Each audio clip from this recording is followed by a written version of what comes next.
4H 30002. Alu TV Nigeria, zaɓin al'umma domin al'umma.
Nigeria's First Lady, Senator Oluremi Tinubu, commends the Sultan of Sokoto for his steadfast support of the federal government's renewed hub agenda during a courtesy visit to his palace. All Progressive Congress APC recalls another political gain in Sokoto East as the ADC women's leader in Wurna local government area, Hajia Jamila Shehu, defected to the ruling party with her supporters. Usmanu Danfodio University, Sokoto hosts the 2026 Student Intercultural Festival, celebrating Nigerians' rich cultural diversity through dance, music, drama, and traditional displays. Hello everyone, and thank you so much for staying with us on Alu TV News on the Sunday, the 26th of July 2026. It is also the 11th of Safar, 1448 after the hijrah of the Prophet Muhammad. Peace and blessing of Allah be upon him. Amin. I am Amina Hassan Gumi with the news. You're welcome once again.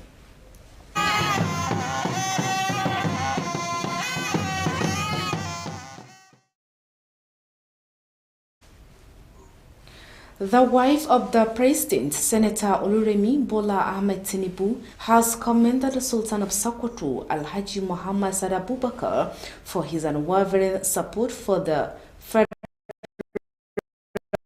government.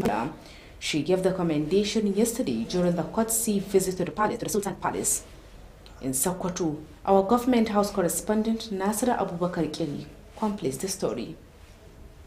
Senator Oluremi Tinubu said the monarch has consistently shown keen interest in all the programs being implemented under the renewed hope agenda and appealed to him to sustain the support for the federal government's efforts to build a better Nigeria. I'm so grateful, and I want to thank the governor also for playing host to my team. And I know it's very difficult because you have a very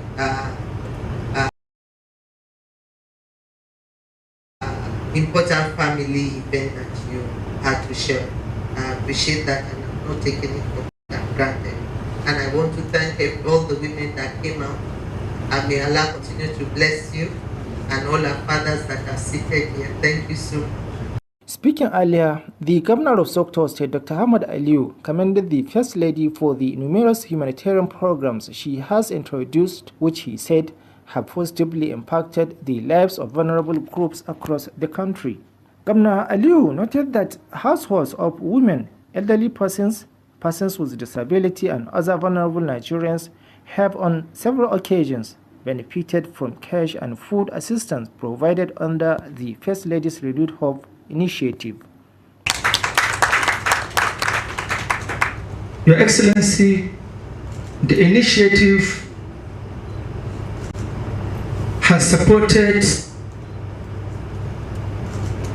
economic empowerment, educational advancement, health interventions, agricultural support, and also humanitarian activities across the nation.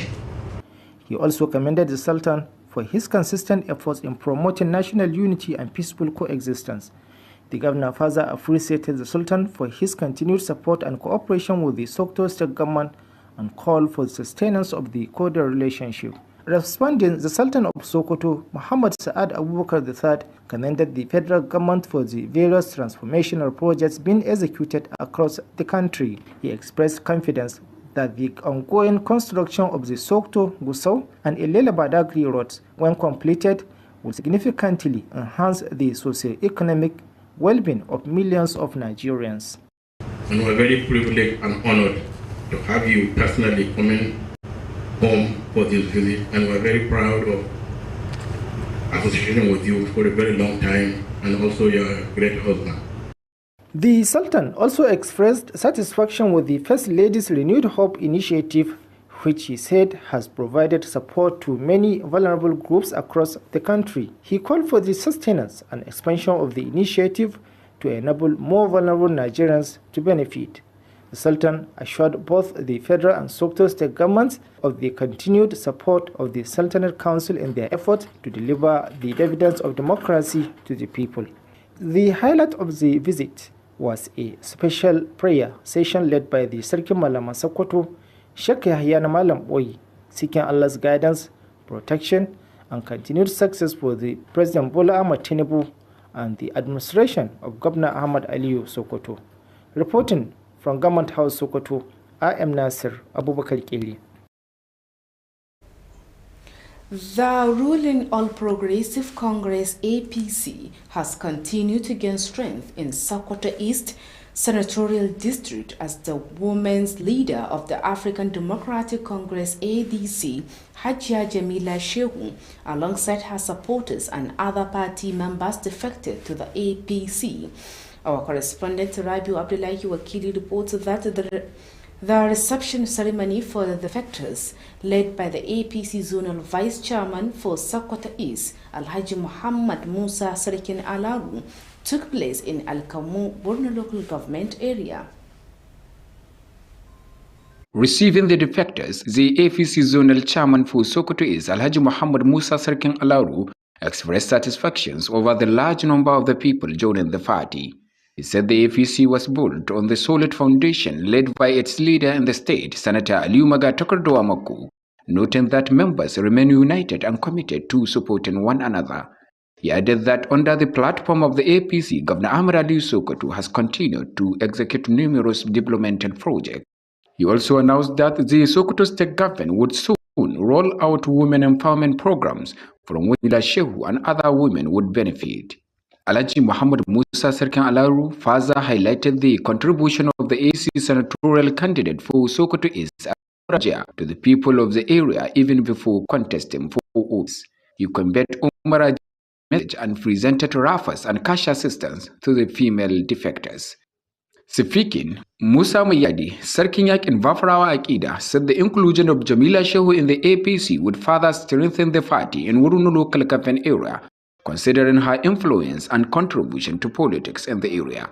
He also commended the Sokoto State Commissioner for Health, Dr. Farouk Umar Abubakar, and the APC National Zonal Secretary, Issa Sadikachida, for their effort in advancing the activities of the APC across the local government area.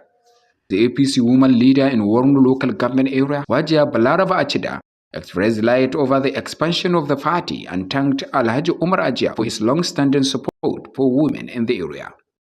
The leader of the defense, she was formerly leader of the Democratic Congress ADC before deciding to join APC. She pledged to continue mobilizing women across Wurnu local government area to ensure the party's success in future election. The delegation led by the APC zonal chairman for Sokoto East, Alhaji Muhammad Musa Sarkin Alaru, also visited the new party office donated by Alhaji Hansimar Nuna, coordinator of Bafarawa Akida in Wurnu local government area. During the visit, Alhaji Muhammad Musa Sarkin Alaru expressed appreciation for the unity among party members and commended Alhaji Hansimar Nuna for donating the office to facilitate the party's activities in the area. In his remarks, Alhaji Hansimar Nuna said the gesture was aimed at demonstrating the existing unity among party members and reaffirmed the unwavering support of Bafarawa Akida for the APC at all levels. The delegation was received by the APC chairman of Wurnu local government area, Bello Estudu, Mustafa Isa Matawali, the councillor representing Chachu Marnuna Ward, Shapiwa Haliru Marnuna, as well as numerous male and female supporters of the party in the area. Reporting for Alu TV News, Ravi Abdullahi Wakili. The ruling All Progressive Congress APC says it has continued to strengthen its presence across Sokoto East senatorial districts, recording a steady influx of defectors from opposition parties into its fold. Party leaders attribute the development to the people-oriented policy of Governor Ahmad Aliyu Sokoto, the leadership of Senator Aliyu Maga Takardawamako, and the unity among APC members. In an exclusive interview, the APC Zonal Vice Chairman for Sokoto East, Alhaji Muhammad Musa Sarkin Alaru, spoke with our correspondent, Rabiu Abdullahi Wakili, on the party's achievement, the growing wave of defections, and its preparations for future political activities. Report. Speaking to Alu TV News, the APC Zonal Chairman for Sokoto East, Alhaji Muhammad Musa Sarkin Alaru, commended the Sokoto state government for what he described as the decisive measures aimed at restoring lasting peace in the eastern axis of the state. He cited the construction of the Nigerian Army barrack in Ilela and other security intervention as a strategic investment that have significantly strengthened effort to combat insecurity across the region. According to him, this achievement have continued to inspire confidence among residents and have attracted prominent politicians from opposition parties to defect to the APC. Regarding the affairs of teachers, imams, and traditional rulers, from what I have observed across the region, there is no one I mention whose entitlement has not reached them, in line with the promise made by His Excellency the Governor. Alhaji Muhammad Musa Sarkin Alaru said the increasing number of the political defections to the APC, particularly in support of the senatorial aspiration of Alhaji Umar Ajia, reflect widespread appreciation for his long-standing commitment to the community development. He described Alhaji Umar Ajia as the accomplished administrator whose personal interventions has transformed many lives through educational scholarship for students from disadvantaged families, the construction of healthcare facilities in rural communities, and various empowerment programs targeting youth, women, and other vulnerable groups. According to him, these humanitarian initiatives and Alhaji Umar Ajia the confidence and the goodwill of the people across Sokoto East. The APC zonal chairman further expressed optimism about the party's prospect in the 2027 general elections, insisting that the APC remain united, formidable, and well-positioned to retain its political dominance across Sokoto East. He noted that the party continues to receive influential political leaders and supporters from other political parties, a development he attributed to the ongoing infrastructure projects and people-oriented programs being implemented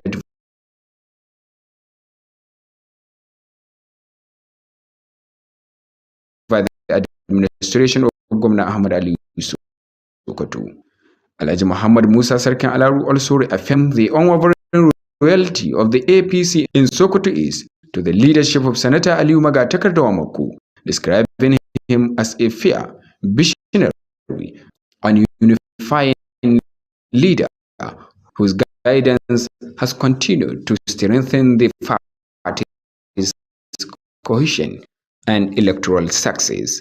Reporting for Alu TV News, Ravi Abdullahi Wakili. Alright, our viewers, don't forget you are still watching Alu TV News transmitted from Sokoto, the seat of the Caliphate. You can also watch us through our social media handles at Alu TV on our YouTube channel, while on our Facebook page you can view us on Alu TV News. You can also download our mobile application on the Play Store by searching Alu TV to watch our previous programs or watch us live while the program is running. The news will now continue. The Sokoto state government has flagged off the distributions of modern fertilizer to farmers in Wamoko local government area as part of its commitment to boosting agricultural production and strengthening food security across the state. The flag-off ceremony was conducted on behalf of Governor Dr. Ahmad Ali Sokoto and coordinated by the chairman of the Fertilizer Distribution Committee, Professor Ali Yusuf Sokoto. Speaking at the ceremony, Professor Ali Yusuf Sokoto said the fertilizer distribution was aimed at ensuring that genuine farmers had access to quality farm inputs to improve productivity. He urged beneficiaries to make proper use of the fertilizer to increase crop yield during the farming season. The chairman of Wamoko local government, represented by the Speaker of the Legislative Council, Honorable Jamilu Ishaq Abadu, commended Governor Ahmad Ali Sokoto for prioritizing agriculture. He described the initiative as a major intervention that would support farmers, improve food production, and enhance livelihoods. The first phase of the exercise covered Badu, Kasarawa, Gidan Hamidu, Gidan Kaya, Kamata, and Wamoko wards, while farmers in the remaining wards are expected to benefit in the next phase. A long-established Islamic school in the Asadi area, founded in the late 1970s by Malam Muhammadu Alaramma from the Maradi region of the Republic of Niger, has held its first graduation ceremony since its establishment. Our correspondent Nazira Hajisani reports that the school has produced numerous Islamic scholars who have gone on to establish Islamic schools in different communities. Report. For decades, the school has nurtured and produced thousands of students who have become responsible members of society, equipped with sound knowledge of the Quran, fiqh, hadith, and other fields of Islamic education. To commemorate years of scholarly excellence, mentorship, and dedication spanning 3 generations, the school organized its maiden graduation ceremony. The school was founded by Malam Muhammadu Alaramma, whose legacy was continued by his best son, the late Malam Lawali Muhammad. Following his passing, the leadership of the school was assumed by his younger brother, Malam Muntaka Muhammad, who, with the support of his family members, initiated the graduation ceremony to celebrate the school's rich history and enduring contribution to Islamic education. During the event, one of the founders' son, Malam Muhsin Muhammad Alaramma, presented a comprehensive biography of Malam Muhammadu Alaramma, highlighting his educational journey, teaching career, struggles, and family lives. He noted that many of the founders' former students, both male and female, have become respected Islamic scholars who are now teaching and propagating Islamic knowledge across Nigeria. Several renowned scholars, including Khalifa Nasir Abdullahi Mai Speaker and Malam Dawood Busari, delivered inspiring lectures reminding the Muslim Ummah of the importance of preserving and promoting Islamic knowledge within society. The scholars also called on parents to give greater attention to Islamic education and encourage their children to acquire beneficial religious knowledge alongside other forms of learning. The ceremony featured Quranic recitations and hadith presentations by students.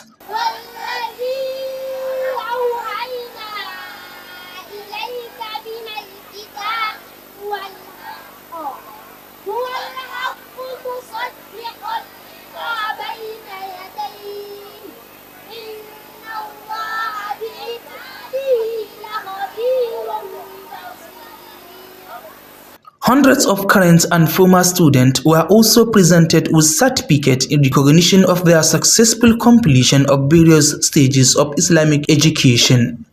Naziru Alajisani, Alu TV News. The 2026 Sokoto Student Intercultural Festival was held at the Convocation Arena of Usmanu Danfodio University, Sokoto, bringing together students from diverse ethnic backgrounds in a colorful celebration of Nigerians' rich cultural heritage. The festival featured captivating cultural dances, traditional music, drama, and artistic displays by various ethnic groups, showcasing the beauty of Nigeria's cultural diversity. Report. Music, dance, attire, and festivals. Over the years, traditional festivals and cultural gatherings have continued to preserve indigenous heritage, educate younger generations about their roots, and promote peaceful coexistence among Nigerians. It is against this backdrop that students and cultural associations continue to organize intercultural festivals, providing a platform to showcase Nigerians' rich traditions while using drama, music, dance, and poetry to address contemporary social issues affecting their various communities. At the 2026 Sokoto Student Intercultural Festival, students representing different ethnic groups thrilled the audience with colorful cultural displays, traditional dances, music, drama, and fashion exhibitions, each reflecting the unique identity, values, and heritage of their people. Speaking shortly after the performances, the Vice Chancellor of Usmanu Danfodio University, Sokoto, Professor Bashir Garba, represented by the Dean Student Affairs, Professor Zayan, described the festival as a true reflection of Nigerians' unity in diversity. He expressed delight over the impressive cultural performances and commended the student for promoting peaceful coexistence through culture. He also appreciated the organizers and assured the students of the university's continued support, expressing optimism that the festival would become an annual event under the student union government. It displayed different type of ethics as well as cultural varieties in this country. Today is a student day. Each and every one of us, you can see happiness from our faces. Students display different type of culture, different type of ethics with all their faith. We appreciate the organizers, honestly speaking, for this wonderful and excellent program. And for the students, I am telling you on behalf of the management of this university, this program comes to stay annually. It's going to be, yes, this program comes to stay annually. It's going to be anchored by our student union government in partner with these organizers. We honestly appreciate this thing, as well as I will also extend all the good team that I see myself here to the management as well as the Vice Chancellor himself. Some of the participants and attendees described the festival as both educational and inspiring. They also emphasized the importance of preserving Nigerians' diverse cultural heritage and encourage educational institutions to continue supporting initiatives that promote unity, cultural understanding, and national integration among students. Amina Hassan Gumi reporting for Alu TV News. That ends the news, but before we go, here are the main items that made the headlines.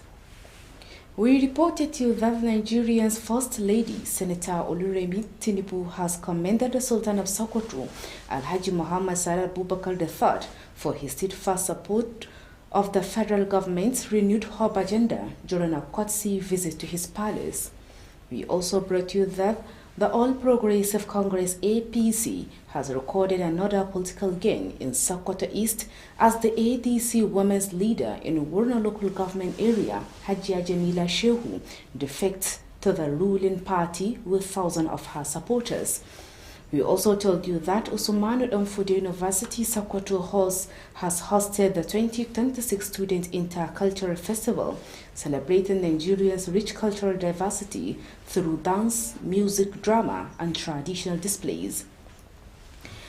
And here we come to the end of today's bulletin. On behalf of the news editor Bashir Abubakar and the production team, I am Amina Hassan Gumi, saying stay tuned for the House of Action coming up shortly. Thanks for watching.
Uwar gidan shugaban ƙasa Sanata Oluremi Tinubu ta yaba wa sarkin musulmi Alhaji Abubakar na uku bisa irin goyon bayan da yake baiwa shirin sabunta fata na gwamnatin tarayya yayin wata ziyarar girmamawa da ta kai masa a fadar sarki Sokoto.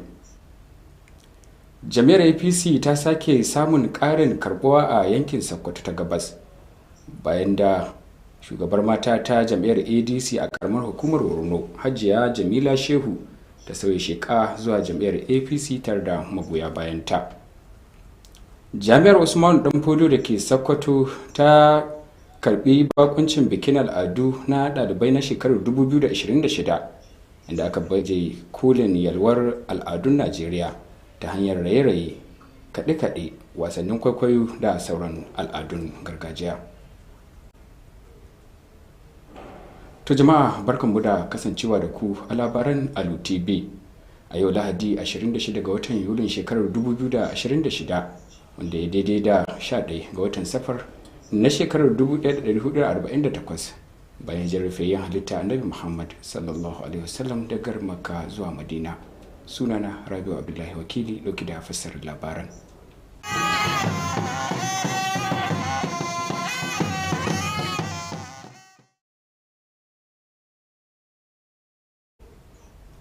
Uwar gidan shugaban ƙasa Sanata Oluremi Ahmad Tinubu ta yaba wa sarkin musulmi Alhaji Muhammadu Sa'ad Abubakar na uku bisa goyon bayan da yake ci gaba da baiwa shirin sabunta fata na gwamnatin tarayya.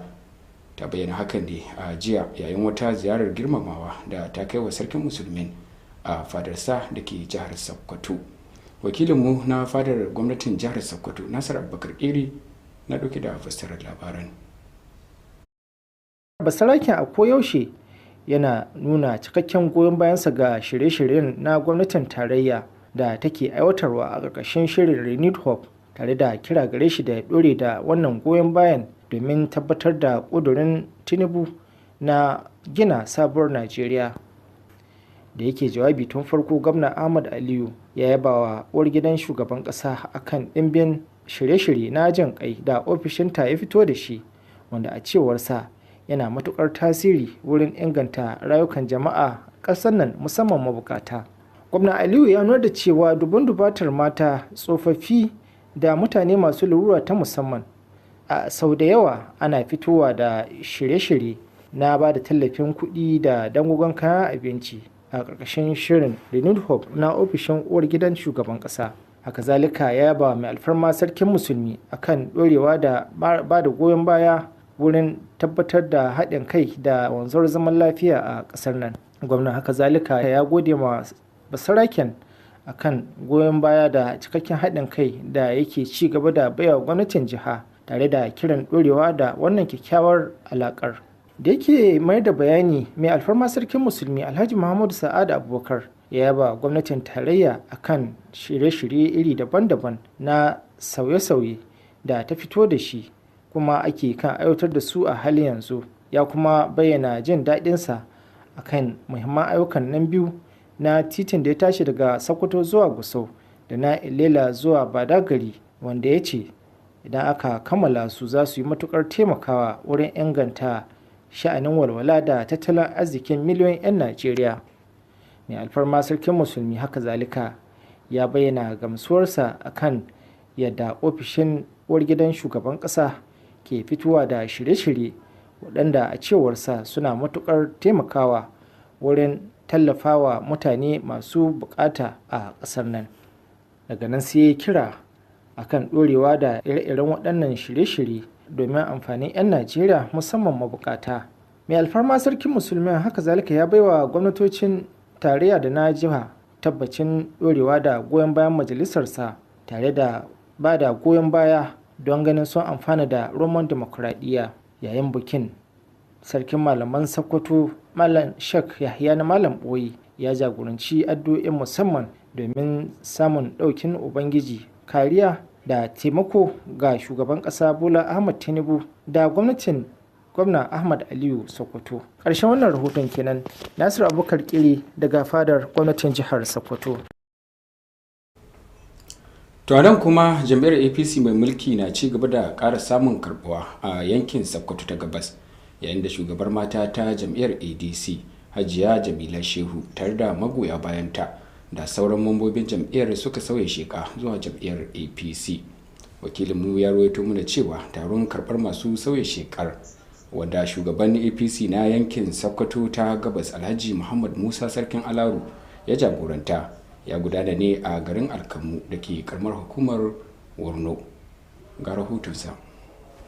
Yayin da yake karɓar masu sauya sheka, shugaban jam'iyyar APC na yankin Sokoto ta Gabas Alhaji Muhammad Musa Sarkin Alaru ya bayyana farin cikinsa kan yadda jama'a da dama ke ci gaba da shiga jam'iyyar. Ya ce an gina jam'iyyar APC ne a kan tubali na gaskiya da jagoranta na jihar wato Sanata Aliyu Magatakar da ya shimfiɗa, inda ya bayyana cewa mambobinta na ci gaba da kasancewa cikin haɗin kai da kuma taimakawa juna. Ya ƙara da cewa a ƙarƙashin inuwar jam'iyyar APC, Gwamna Ahmad Aliyu Sokoto na ci gaba da aiwatar da ɗimbin ayyukan ci gaban al'umma. Haka kuma ya sanar da cewa gwamnatin jihar Sokoto na shirin kaddamar da shirin karfafawa mata nan ba da jimawa ba, waɗanda Jamila Shehu da sauran mata za su amfana da su. Alhaji Muhammad Musa Sarkin Alaru ya kuma yi tsokaci kan gudunmawar da ɗan takarar sanatan Sokoto ta Gabas na jam'iyyar APC wato Alhaji Umar Ajiya ke bayarwa ga al'ummar yankin tun kafin ya fito takara. Haka zalika ya kuma isar da saƙon Alhaji Umar Ajiya tare da rabawa matan da suka sauya shekar banduran turamen atamfa da tallafin kuɗi.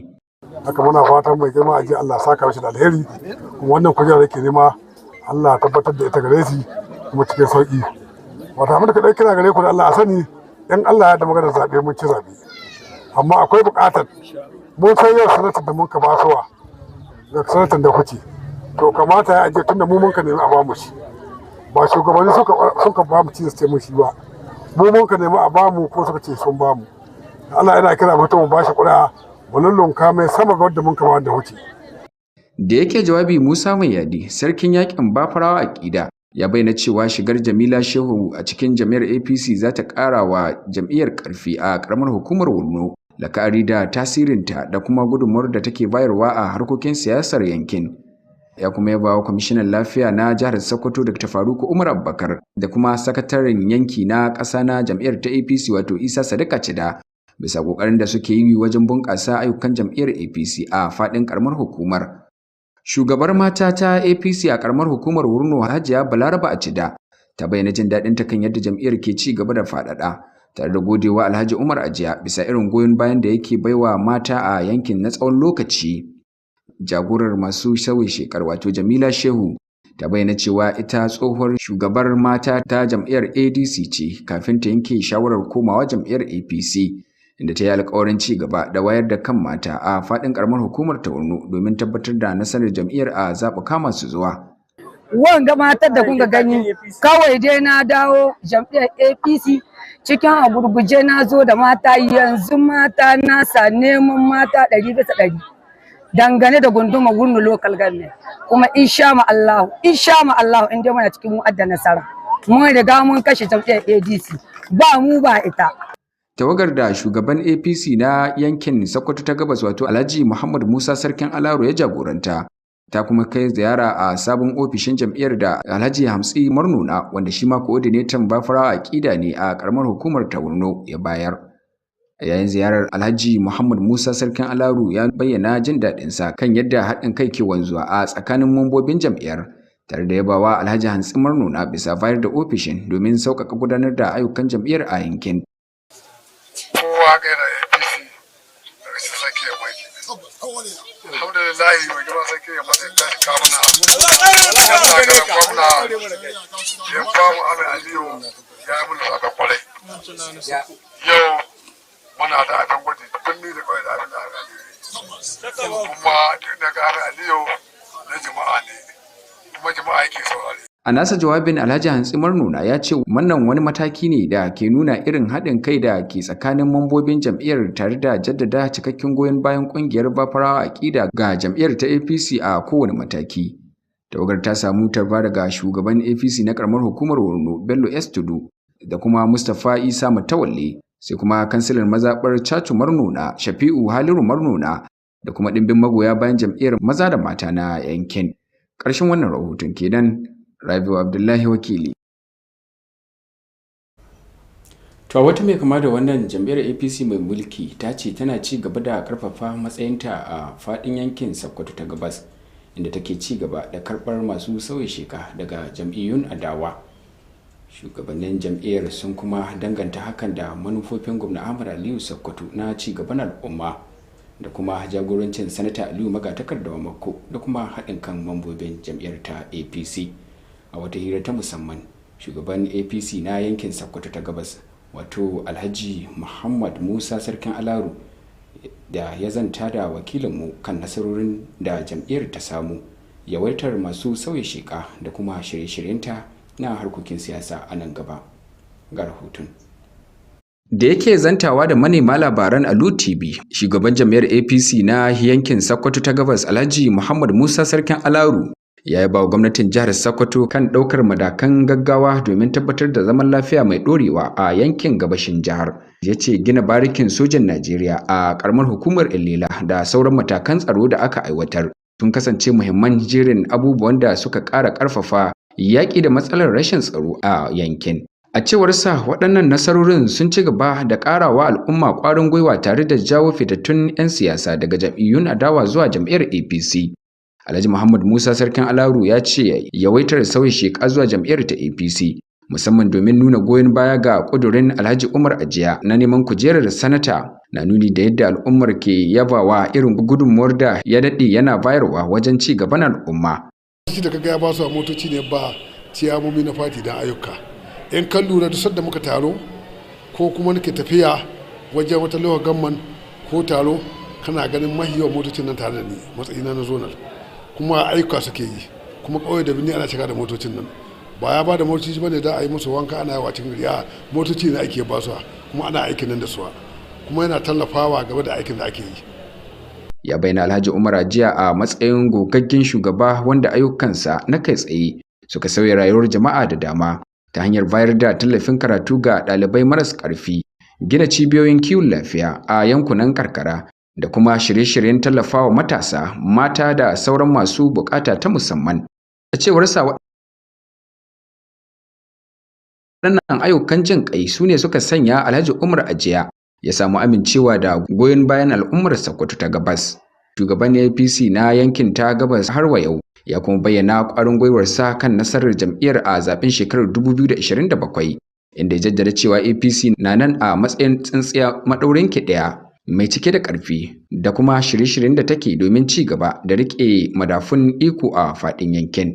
Ya ƙara da cewa jam'iyyar na ci gaba da karɓar manyan 'yan siyasa da magoya baya daga sauran jam'iyyu, lamarin da ya danganta da ayyukan raya ƙasa da shirye-shiryen da suka shafi ci gaban jama'a da gwamnatin gwamna Ahmad Aliyu Sokoto ke aiwatarwa. Na biyu, ayyuka na harkokin kasuwanci mai girma gwamna wannan zon namu an yi iya ƙoƙari.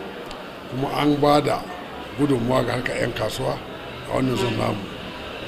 Na biyu, harkar noma mai girma gwamna wannan zon namu bai tsaya nan ba, duk iya gudunmuwar da ya kamata a ce an basuwa an dawo harkar addini.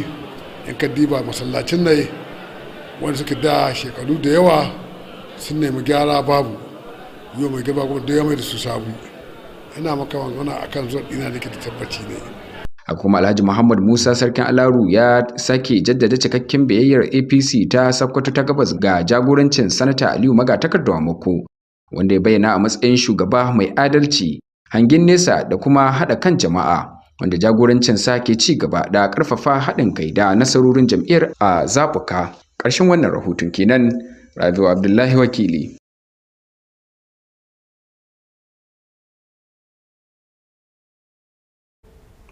To jama'a kar ku manta wa'annan labaran dai na zo muku ne daga nan gidan talabijin na Alu Tvnigeria da ke watsa shirarruwansa daga nan Sokoto birnin Shehu. Za ku iya kallon Alu TV ta manhajar YouTube ta hanyar rubuta Alu TV ko kafar sada zumunta ta Facebook ta hanyar rubuta Alu TV News. Za ku iya kuma sauke manhajar Alu TV daga Play Store domin kallon shirarruwanmu da ke wakana da wa'anda suka kammala. Yanzu kam labaran za su ci gaba.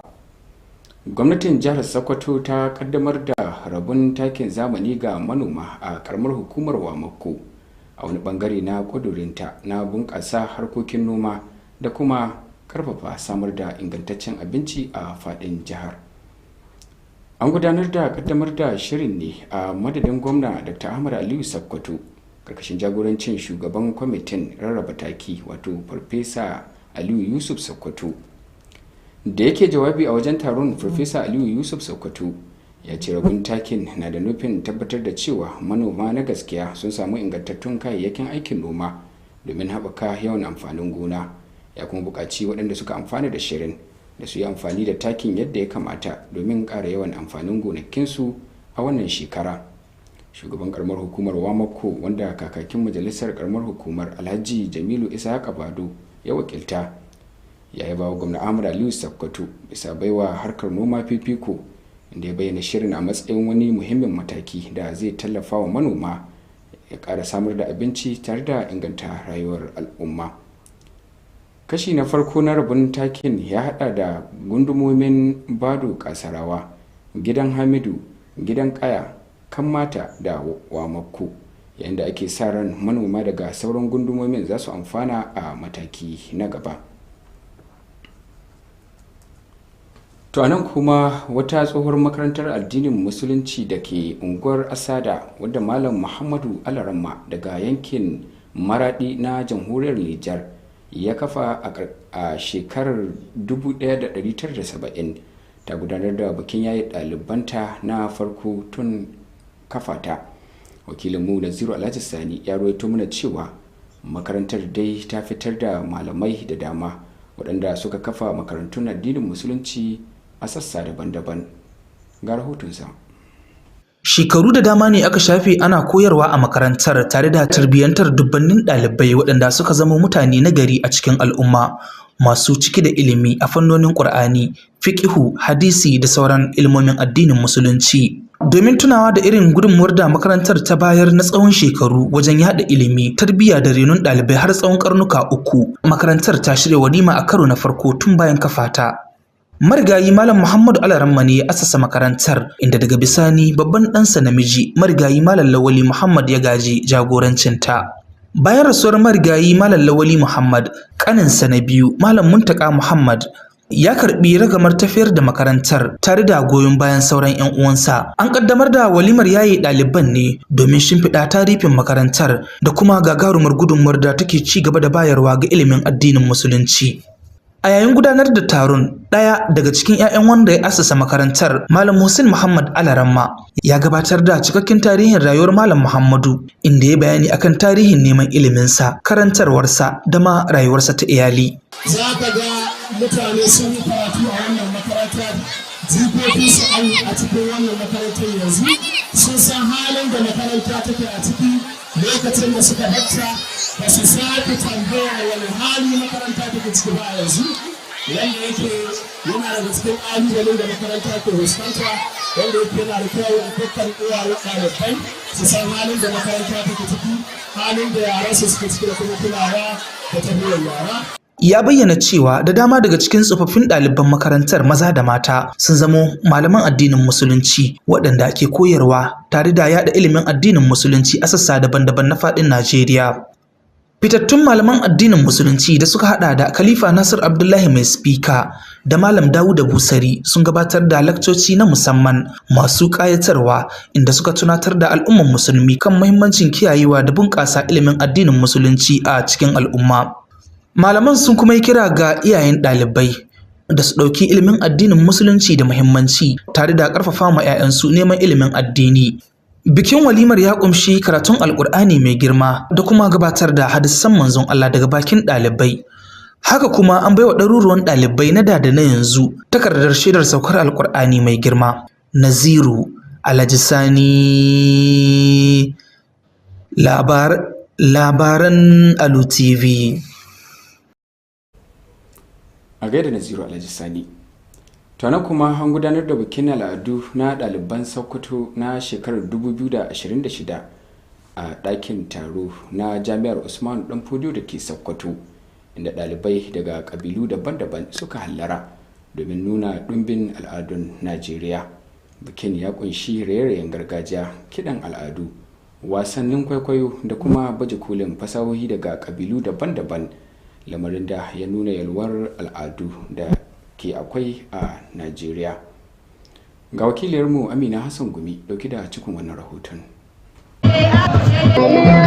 Najeriya ƙasa ce mai ɗimbin al'adu da al'adun gargajiya wanda ta ƙunshi ƙabilu sama da 250 kuma kowace ƙabila na da nata harshe, al'adu, ɗabi'u, waƙoƙi, raye-raye, sutura da bukukuwa na gargajiya. Tsawon shekaru, bukukuwan gargajiya da tarukan al'adu sun ci gaba da taka muhimmiyar rawa wajen kiyaye al'adun gargajiya, ilimantar da matasa game da asalinsu tare da ƙarfafa zaman lafiya da fahimtar juna tsakanin al'ummar Najeriya. A bisa wannan ne ɗalibai da ƙungiyoyin al'adu ke ci gaba da shirya bukukuwan haɗa al'adu tsakanin ƙabilu daban-daban domin baje kolin ɗimbin al'adun Najeriya tare da amfani da wasan kwaikwayo, waƙoƙi, raye-raye da rubutattun waƙoƙi wajen isar da saƙo kan matsalar zamantakewa da ke shafar al'ummominsu. A wajen bikin raya al'adun gargajiya na ɗaliban jihar Sokoto na shekarar 2026, ɗalibai da suka wakilci ƙabilu daban-daban sun ƙayatar da mahalarta taron da wasannin gargajiya, raye-raye, waƙoƙi, wasan kwaikwayo da kuma baje kolin kayan al'ada inda kowane ya bayyana irin martaba, ɗabi'u da al'adun ƙabilarsa.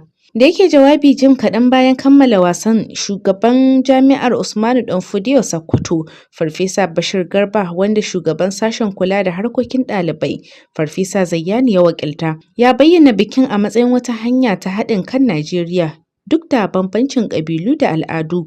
Ya bayyana jin daɗinsa kan yadda ɗalibai suka gabatar da al'adunsu cikin tsari da armashi, tare da yaba wa ƙoƙarinsu na inganta zaman lafiya da haɗin kai ta hanyar al'adu. Haka kuma ya yaba wa masu shirya taron tare da tabbatar wa ɗaliban cewa jami'ar za ta ci gaba da ba su cikakken goyon baya. Farfesa Zayyan ya tabbatar wa ɗalibai cewa bikin zai zama na shekara-shekara ƙarƙashin jagorancin ƙungiyar ɗalibai. Wasu daga cikin mahalarta taron sun bayyana bikin a matsayin mai ilmantarwa da kuma ƙarfafa gwiwa, kuma sun jaddada muhimmancin kare da kuma bunƙasa al'adun ƙabilu daban-daban na Najeriya, tare da ƙarfafa cibiyoyin ilimi da su ci gaba da tallafawa shirye-shiryen da ke haɓaka haɗin kai, fahimtar juna tsakanin al'adu da kuma ƙarfafa haɗin kan ƙasa a tsakanin ɗalibai. Amina Hassan Gumi, labaran Alu TV. To da wannan rahoton labaran mu ne suka kammala, sai dai ga tushen muhimman kanunsu da kuka riga kuka ji. Tun da farko kun ji cewar uwar gidan shugaban ƙasa wato Sanata Oluremi Tinubu ta yaba wa sarkin musulmi bisa irin goyon bayan da yake baiwa shirin sabunta fata na gwamnatin tarayya yayin wata ziyarar girmamawa da ta kai masa a fadar sarki jihar Sokoto. Haka ma mun labarta muku cewar jam'iyyar APC ta sake samun ƙarin karbuwa a yankin Sokoto ta Gabas bayan da shugabar mata ta jam'iyyar ADC a karamar hukumar Borno wato Hajiya Jamila Shehu ta sauya sheka zuwa APC tare da magoya bayanta. Da ƙarshe kun ji cewar jami'ar Usman Danfodiyo da ke Sokoto ta karɓi bakuncin bikin al'adu na ɗalibai na shekarar 2026 da aka baje kolin yalwar al'adun Najeriya ta hanyar raye-raye, kaɗe-kaɗe, wasannin kwaikwayo da sauran al'adun gargajiya. Yanzu kam a madadin editan labaran Bashir Abubakar da dukkanin waɗanda suka yi ruwa da tsaki domin isar waɗannan labaran a gare ku, ni Rabiu Abdullahi Wakili da na fassara na karantu nake cewa na barku lafiya.